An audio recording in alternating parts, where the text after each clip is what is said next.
I was in Los Angeles, and we had reasoned that, in particular, in order to go to the airport and distribute literature, which was illegal at the time, we couldn't go dressed in devotional attire. And so we reasoned that we should put on some secular clothing and try to go in a covert way. And I remember the first time we went, 3 devotees who had gone with me were arrested, either arrested or told to cease and desist or be arrested. And I managed to get through the day without being apprehended. And at the time I thought, oh, what a wonderful facility this is. By standing in one place, you can send Prabhupada's literature all over the world. I prayed to Prabhupada at that time that this facility could become available for us for distributing books. I think my prayer came true. So many airports at that time facilitated our distribution, even if it was a little unwilling on their part. But then a debate came that actually I think it was Kirtanananda Swami was with Prabhupada in India, and he was registering a complaint that these devotees are wearing secular clothing and so forth, and he seemed to think that it was a compromise of the principle, or that they were regressing. So Prabhupada wrote to us in Los Angeles. He was quite concerned. Then we had a little meeting, and then we responded back, it's not that we're regressing, we have no interest in wearing these clothes whatsoever. And I would never go before Prabhupada with the secular clothing on. That was my principle. I had no interest in that clothing. But for the service of Krishna, if it would increase the distribution, then we would accept. When we explained that to Prabhupada, that was our mood, he could perceive through the letter, then he sanctioned that, and ultimately he tried hard to find precedences for this principle, especially for the sannyasis, and he held off on that also for some time. I remember Satsvarupa Maharaj wanted to wear secular clothing to distribute books to the libraries, and Prabhupada discouraged it, and when I was first recommended for sannyas, without asking, Rameswar had written to Prabhupada. He wanted that I would be able to take sannyas, we had to have more influence in the society, and Prabhupada wrote back that actually he doesn't need to take sannyas, he's already doing more than any sannyasi. That made many sannyasis wonder, what is he doing? And they came to me and asked how he pleasing Prabhupada by selling the books and so forth. And I think that was just Prabhupada's generous statement to encourage me, I think. He wrote it to Rameswar, who had written him, and he said, and anyway, besides that, it is against the etiquette of the sannyasis to wear the secular clothing, as he must do sometimes. But later he changed that principle being that the sannyasi, and really the brahmacharis too, who commit themselves in this way, they shouldn't wear secular clothing. It means going back to the secular lifestyle. But he found some precedents as he kind of stretched it to establish that policy. It was based on scripture.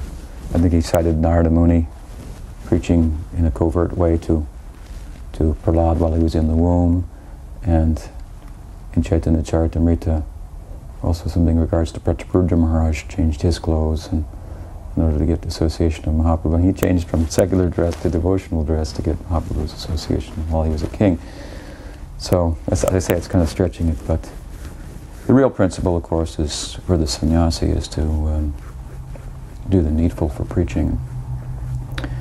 And so there was a controversy about that, and ultimately Prabhupada sided with the dynamic idea of making an adjustment for preaching rather than sticking to the form. So he was not a man of form, but a man of substance. Not a man, but a great devotee. I was sitting with Srila Prabhupada on the top of the roof above his apartment in Bombay, and it was in the evening, and we sat there, I think up until we were alone, just he and I. I don't remember whether it was an hour or 2 hours. It appeared timeless. And we had been on that roof until maybe 10 or 11 o'clock at night alone. And we were just talking. And he was telling me about Indian history, about Gandhi. And he said that Gandhi had the proper plan for revitalizing India. And he started to explain, he said, Gandhi never wanted big cities. He never wanted factories to open up. He never liked that. He said that Gandhi was concerned that people had the basic necessities of life in the villages, and that his plan was to first arrange for everyone to have food, clothing, education, good water supply, religious training, and some occupation, a craft, making cloth or jewelry or something of that nature. He said that these were the basic principles that Gandhi lived by. And he felt that if in every village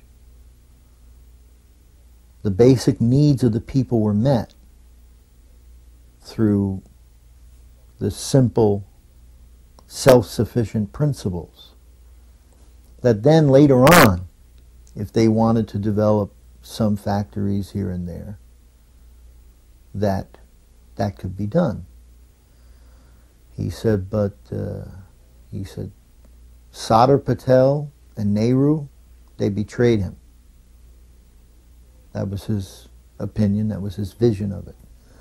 He said, they saw that India's future was through factories, that they would bring in all these factories and things of that nature and create jobs for everyone. He said, now look what has happened. So all these young men have left their landed property. They are not growing food anymore. They have come to the cities. They are living in shanty towns.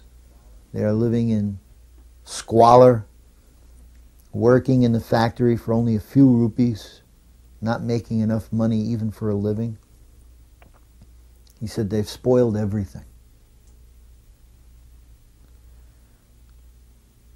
Then he started to lament. He was lamenting.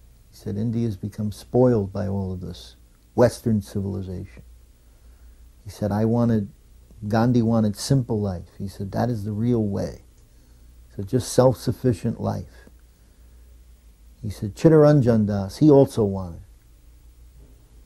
And then he became like, I never seen him like this. And he said, I loved Gandhi. I loved Chittaranjan Das. They wanted to save India. He said, but it was all spoiled by these politicians.